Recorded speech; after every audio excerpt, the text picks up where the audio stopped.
ಇವತ್ತು ದಿವ್ಯಾಂಶಿನ ಒಳಗಡೆ ಕರ್ಕೊಂಡು ಹೋದಾಗ ಬಿಲಾಂಗಿಂಗ್ಸ್ ಎಲ್ಲ ನೆಗಡಿ ಸೊ ಡಿಂಪಲ್ ಮೈ ಮೇಲೆ ಏನಿತ್ತು ನಮಗೇನು ಗೊತ್ತಿಲ್ಲ. ಆಮೇಲೆ ಡಿಂಪಲ್ನ ಹೊರಗಡೆ ತೊಗೊಂಡ್ಬಂದಾಗ ನಮಗೆ ಯಾವುದು ಬಿಲಾಂಗಿಂಗ್ಸ್ ನಮಗೆ ಗೊತ್ತಿಲ್ಲ. ಸೊ ಅದಕ್ಕಾಗಿ ನಾನು ಸರ್ ಹತ್ರ ಹೇಳಿದ್ದೆ ಈ ಥರ ಆಗಿದೆ. ಬಟ್ ನನಗೆ ಅವಳದು ಇಯರಿಂಗ್ಸ್ ತುಂಬ ಅವಳು ಸೆಂಟಿಮೆಂಟಿಂದ ಹಾಕೊಂತ ಇತ್ತು. ಒಂದು ಕಂಟಿನ್ಯೂಸ್ಲಿ ಒಂದು 1.5 ಇಯರಿಂದ ಅವ್ರ ಕಿವಿಯಲ್ಲೇ ಇತ್ತು.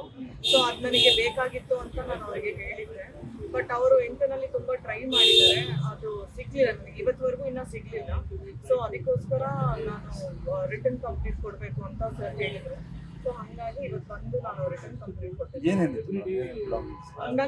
ನನಗೆ ಬೇಕಾಗಿದ್ದು ಅವಳು ಇಯರಿಂಗ್ಸ್ ಮಾತ್ರ ಬೇಕಾಗಿತ್ತು. ಬಿಕಾಸ್ ಅವಳು 1.5 ಇಯರಿಂದ ಆ ಇಯರಿಂಗ್ಸ್ನ ತೆಗೆದೇ ಇರಬೇಕು. ಸೊ ಅವಳು ತುಂಬ ಇಷ್ಟಪಟ್ಟು ಹಾಕೊಂಡಿದ್ದು ಅವಳು, ಅದು ಬೇಕಾಗಿತ್ತು ನನಗೆ.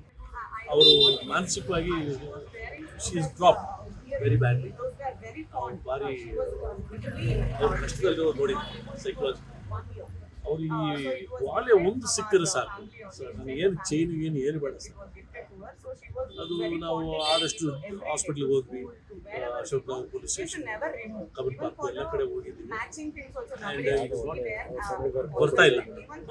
ಈ ಕೊನೆ ಹಂತವಾಗಿ ನಾವಿಲ್ಲಿ ಕಂಪ್ಲೇಂಟ್ ಮಿಸ್ ಆಗಿದೆ. ಅದು ಇದೆ, ಫೋಟೋಸ್ ಇದೆ. ಬಾಡಿ ಒಳಗೆ ಹೋಗುವಾಗ ಟಾಪ್ಸಿಗೆ ಹೋಗ್ತದೆ ಒಳಗೆ, ಆ ಟೈಮಲ್ಲಿ ಹೊರಗೆ ಬಂದಾಗಿದೆ. So it is happen inside of ಈಗ ಈ ಅಮ್ಮ ಈ DCM ಬಗ್ಗೆ ಕೇಳೋದು ನನಗೆ ಸಡನ್ ಆಗಿ ಅದು ಹಾಗೆ DCM ಸ್ಟೇಟ್ಮೆಂಟ್ ಮಾಡೋದು ನನಗೆ ಗೊತ್ತಿಲ್ಲ. ಅವ್ರು ಹೇಳೋದು ನನ್ ಕೇಳೋದು ಇಲ್ಲ ಸರ್, ಹಿಂಗೆ ಹೇಳೋದ್ ಮೇಲೆ ನಾನು ಈ ಮಾರ್ಚರಿಯಲ್ಲಿ ಇದ್ದಾಗ ಮಾರ್ಚರಿಯಲ್ಲಿ ಕೂತ್ಕೊಂಡು ನಮ್ಮ ತಾಯಿ ಹತ್ರ ಹೇಳ್ತಾರೆ ಒಳ್ಳೆ ಟ್ರೀಟ್ಮೆಂಟ್ ಹೇಳಿದ್ದೀನಿ,